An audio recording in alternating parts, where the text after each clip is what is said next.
This is the second lecture of Senior 2 Physics from topic 5.02 and 5.03 Circuits and Currents and Voltage. Before starting about the current, let me tell you the atomic structure. We all know that very well. Everything is composed by an atom, and there are three subatomic particles of an atom: electron, proton, and neutron. Electron carries negative charge, proton carries positive charge, and neutron is a neutral particle. And the unit which we can use for measure out any charge is coulomb.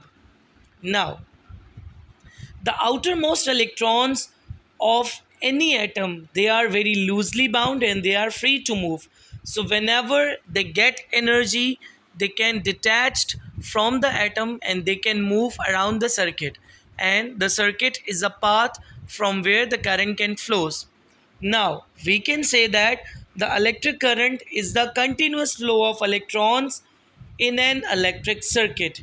The electric current is the continuous flow of electrons in an electric circuit with that respect to time.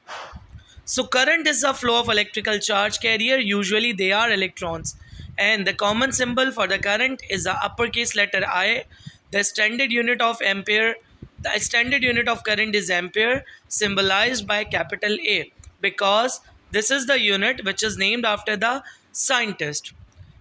But some physicians considered that current can flow from positive terminal to the negative terminal.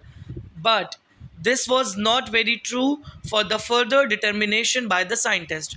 So the current which can be flow from positive to negative terminal is known as conventional current. But later physicians concluded that current can only and due to and it can only mainly flow due to the electrons, due to the flow of electrons. So they name that current as the electronic current. There is no difference between conventional and the electronic current except their direction. Electrons, it is the most common charge carrier and it is the negative charge carrier. So they always flow from relatively negative points to the positive points.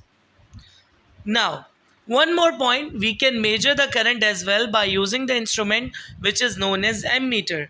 It is a device which we can place in any circuit for measure out the current of through any component present in the circuit. Simple circuit. We all know that very well. The path from where the current flows is known as circuit. The simple circuit is that circuit in which there is only one path for the flow of current, and the current through each and individual component remains the same. Let's suppose we have connected two filament bulbs across the battery, so the current flowing through them will be same. Either we are placing the two filament bulbs or either we are placing the 4, 5 or 6 filament bulbs to a single battery, the current through them will be remain same because the path of the current remains the same. There is only one path for the flow of the current. This is the main reason behind it, that current through each and individual component will be same. Now there is a there is a very important relation between the current and the charge. As we all know that very well, the flow of charge is known as the current. So how we can consider the current without the determination of the charge? If the current is flowing, then electric charge is passing around the circuit. An amount of charge is measured in coulomb, as I told you earlier, and the amount of current is measured in ampere. We can use an equation to calculate charge equals to current multiplied by time. Charge which is measured in coulombs, current which is measured in ampere, and the time which is measured in seconds. Now, before moving to the another topic, first of all, let me tell you one more thing about the questions. We have multiple questions on page number 125. In first question, we just need to explain or to tell the reading in the ammeter, which is the device which can be used to measure out the current. Now, in the second question, we have a circuit diagram in which we have the diagram for the symbols, diagram for the components. We need to replace the diagram by using the correct symbol of each and every individual component. In the third circuit, we have an ammeter and we have a filament bulb. So we just need to tell about the current. As I told you, in the simple circuit, the current through each and individual component remains the same, so there will be no difference in the current from all the components. In fourth part, we just need to calculate the current, whereas we have the equation, we can utilize the equation to do so. Now, moving to the new topic, that is voltage. First of all, it is another important concept in the electricity. Now, this concept tells that, let's suppose I have a battery and the voltages across that battery is 12 volt, and I have connected that battery to a filament bulb. When the electrons will be pushed out of that battery, so they will collect 12 joule of energy. They will collect 12 joule of energy to pass out through that component. So I can say that when electrons are pushed out of the battery, they carry energy with them.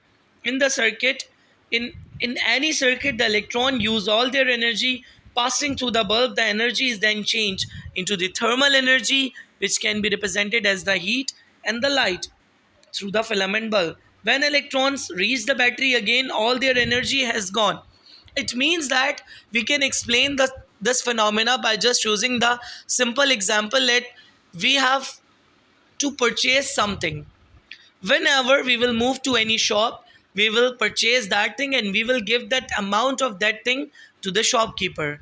And then when we will purchase that object, finally after some time that object or that thing will be in, then we need to again buy that thing from the shop, so we again need to give some amount of to them. So this is like the same example as that. Whenever electrons will be move from the battery, they will get energy from the battery and they will provide that energy to the filament bulb, and then all the energy will be utilized by the filament bulb.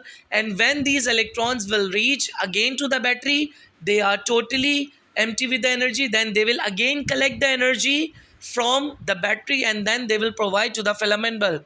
So more commonly we can say that the battery is the source of an energy. It gives the energy to the electron, then these electrons pushed out from the battery and they lighten up to the filament bulb.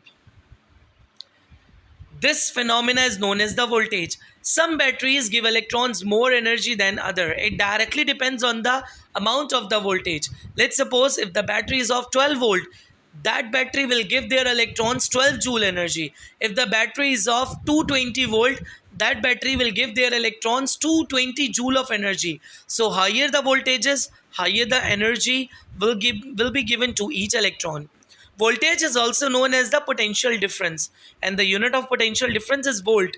Again, the symbol will be capital because this is the unit which is named after the scientist. Voltage is measured by connecting an instrument called a voltmeter across the battery. It is just like the current that we can use the instrument ammeter to measure out the current. Likewise, we can use the voltmeter to measure out the voltage across any circuit, across any component present in the circuit. The voltage produced inside the battery is called an electromotive force. Now, the major and the most important question, what is the difference between potential difference and EMF? EMF, the unit of EMF is also volt and the unit of potential difference is also volt. Now, we can conclude that both are having the same physical nature because both of them are having the same unit. But still the point is that if they have the same unit, if they have the same physical nature, so why they have the two different names? It is just like the same thing like a force and the weight. The unit of force is Newton, the unit of weight is as well as Newton, but still there is a lot of difference between them, but still their physical nature is same. Now, the difference between EMF and the potential difference is that, let's suppose the voltages across the cell or the voltages across the battery in an open circuit will be known as the EMF. Let's suppose it will be in an open circuit, so I can say that no current is flowing across the circuit and no current is flowing across the component present in the circuit. So EMF represents electromotive force. So this is the force that the battery is using to push out the electrons out of the battery in an open circuit. When the circuit will be open, there will be no flow of current, because the current can only flow when there will be a closed path for the current. When there is an open circuit, there is no flow of electron, so the whole strength of the battery will be known as the electromotive force. Whereas when this circuit will be closed, then the potential difference will reach to each and every component present in the circuit. Then that voltage will be known as the potential difference. So this is the basic and the simple difference between potential difference and the EMF. Now let me tell you one more thing about the relation between voltage, charge and energy. Energy carried by the electrons in 1 coulomb of charge is known as the voltage, which is also known as the potential difference. There is an exact link between voltage, charge and energy. If any battery is having a 12 volt across it, so it means that this battery gives 12 joules of energy to every coulomb of charge it pushes out from the battery to the components present in the circuit. We can use this equation to understand the above relation. Energy equals to voltage multiplied by charge. Energy measured in joules, voltage measured in volts, and charge is measured in coulombs. Thank you so much.